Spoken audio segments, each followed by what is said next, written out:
Reading 22 from the Psychological Commentaries on the Teaching of Gurdjieff and Ouspensky by Dr. Maurice Nicoll, Volume 2. Berlip, June 3, 1944. Non-identifying. In reply to some questions asked on the last paper, you will remember that it was said that it was a very marvelous thing to experience a moment of not being identified. When you are in such a state, you seem to live in a quiet central place in yourself, although you are aware that on all sides things are trying to advance on you and seize hold of you. It is like a crowd being kept at bay by some invisible policeman. In such a state, you can see what one of the main objects of self-observation is. It is to separate oneself from so much that is continually going on inside the heart and mind, and laying hold of oneself continually, and in fact often dragging oneself down. All this is, from another angle, the house in disorder in us. Now, we can establish in this house a certain amount of order. For this reason, I wish once more to speak about what non-identifying means, because I think that many of you get so far and then stick completely in understanding what it is necessary to do.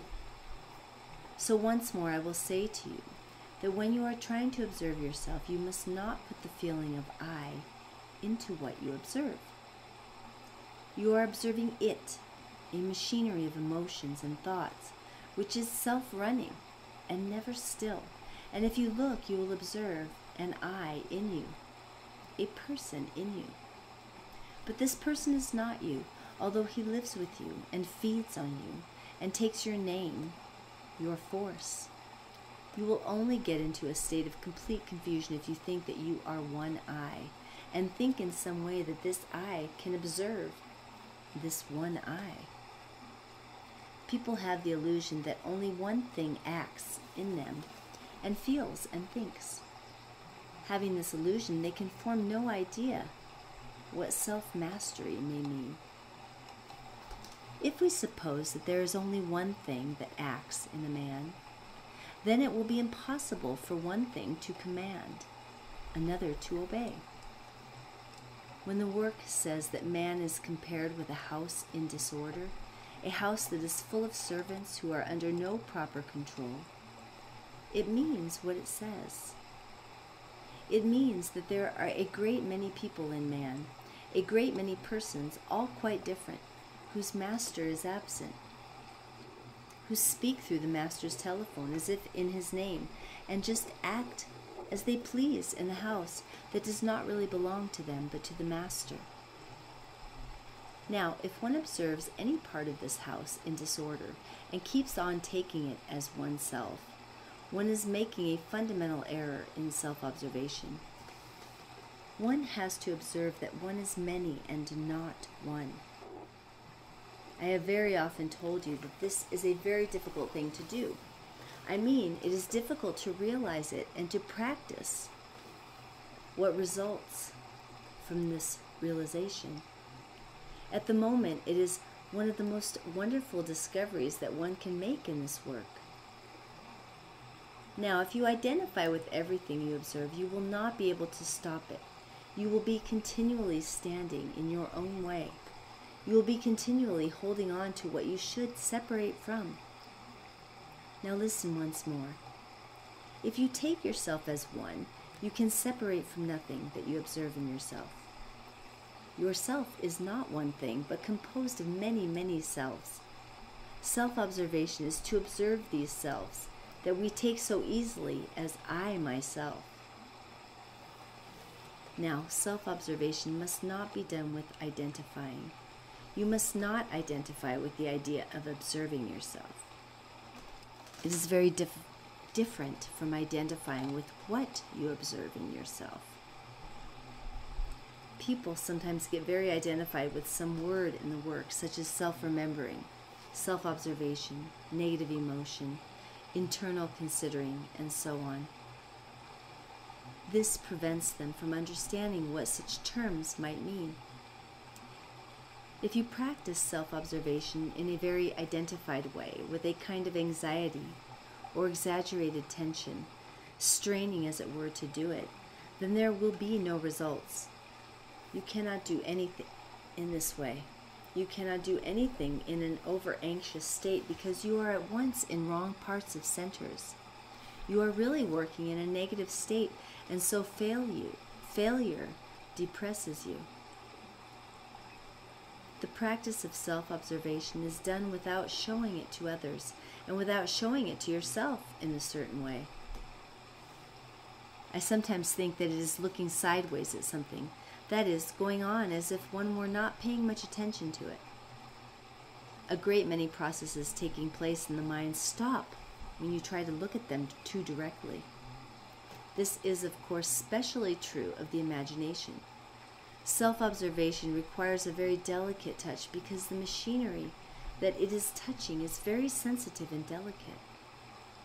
Then again, you must not expect that because you have observed yourself for a comparatively short time, you will get results right away. There is a saying in the work that we should not work for results. One reason for this is that if you work for results, you get too easily disappointed. And the second reason is that very often results do come, but not the results that you expect. Self-observation gradually increases light. Sometimes in this work, a man's inner state is compared with darkness. Self-observation lets in a little ray of light. Now, many things cease to be able to take place in the presence of light. It is merely this letting in of light that may begin to change in a person quite different things. It is merely this letting in of light that may begin to change in a person quite different things from what he or she is expecting to be changed. Sometimes we have heard it said, and it was said to me, "The light can cure you." Now I begin to understand what it means. The practice of self-observation gradually lets in more and more light, so much so that when one turns one's inner sight backwards onto one's life, it is as though one saw it lit up, though still faintly, by all these moments of self-observation that lie in the past. Now, man as a machine works better when he has some light in him. Mr. Ouspensky used to compare the centers in man with very complicated machines of extraordinary delicacy that man is trying to work in the dark. When he lets a little light into himself, when he begins to become more aware of himself along certain definite lines, he sees his machines better. He begins to know how to use them better, and he also begins to see where they are wrongly connected and how many mistakes he made when he was working them in the dark. Now, this light that a man lets in through self-observation enables him to distinguish his inner surroundings. For as I have often said, we live in two environments, one revealed to us through our external senses, which contains a great many people, some good and some bad, and the second, an inner environment, which again contains a great many people, both good and bad. This second environment we live in, and when we live in the darkness, we really know nothing about it. So we take it as ourselves. But through self-observation, light enters, and it is this light that begins to separate us. Esoteric teaching is light, but only when it is understood, valued, and applied. You will get no light without this valuation. You cannot use esoteric teaching simply for personal reasons or to improve your memory or something like that. This light also begins to make many of the ideas of the work much clearer. We cannot understand the ideas of the work unless we work on ourselves. This is because understanding is the result of a development of knowledge and a development of being. Now, your being will not change if you are completely identified with yourself. There is then no light. You are in a state of darkness. You cannot see that you have a single I in you. You think that everything is I myself. There is no light because you are identified with yourself. Then there can be no change of being. And if there is no change of being, then there can be no change in your understanding of the work. You may receive this work as knowledge, but you will not understand it. You will be unable to see anything in it at all. And this is because there is no light. When you begin to observe yourself, to catch glimpses of yourself, to notice what is going on in you, you begin to separate yourself from yourself. This lets in light. Self-observation lets in a ray of light. This light is called in the work consciousness. The object of this work is to increase consciousness. We do what we do because we are not properly conscious. We are the people mentioned in the Gospels who live in darkness.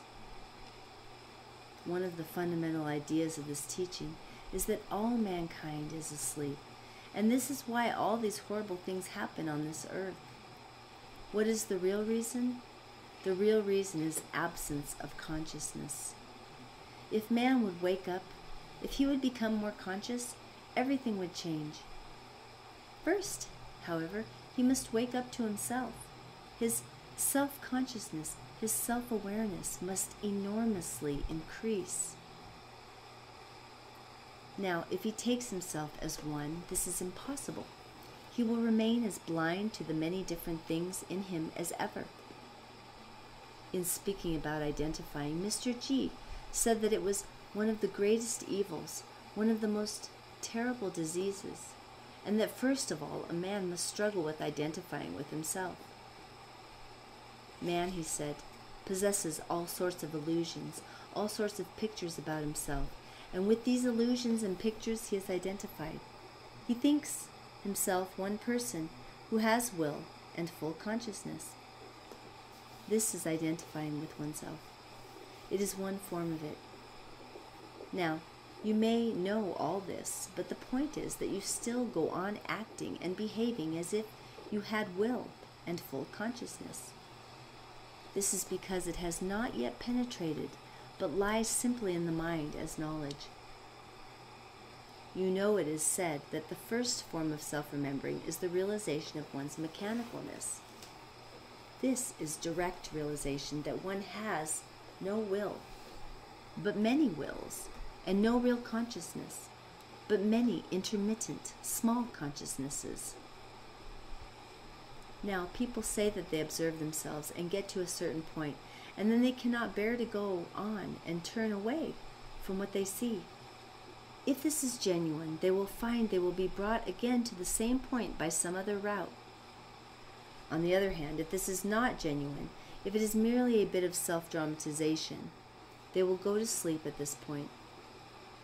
It seems to me that the general teaching of the influences of the work acting on you, once you have sincerely begun to work, will always guide you if you do not interfere too much and think that you know best. Now, I will say something that is of considerable importance. I speak again to those who wish to work sincerely. Every morning, or at least every day, you must put yourself deliberately under the influence of the work. There are work states and life states in us. Now, if you are in a work state, you are, as it were, protected from a number of unpleasant states that otherwise you might very easily fall into. Sometimes when you are in a work state, you reach momentarily this central position that I spoke about, where you have the marvelous experience of a moment of not being identified.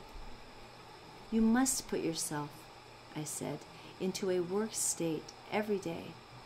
To do so, you must find the best way in your own case. There is, for example, the remembering of your aim, and the attempt to remember yourself at the same time. There is going over in your mind something that you have heard and read in connection with the work.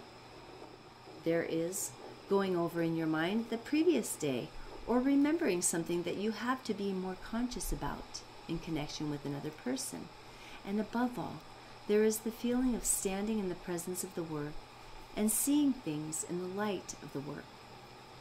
This helps very much, in fact, to an incalculable degree, but it will depend upon the quality of the effort.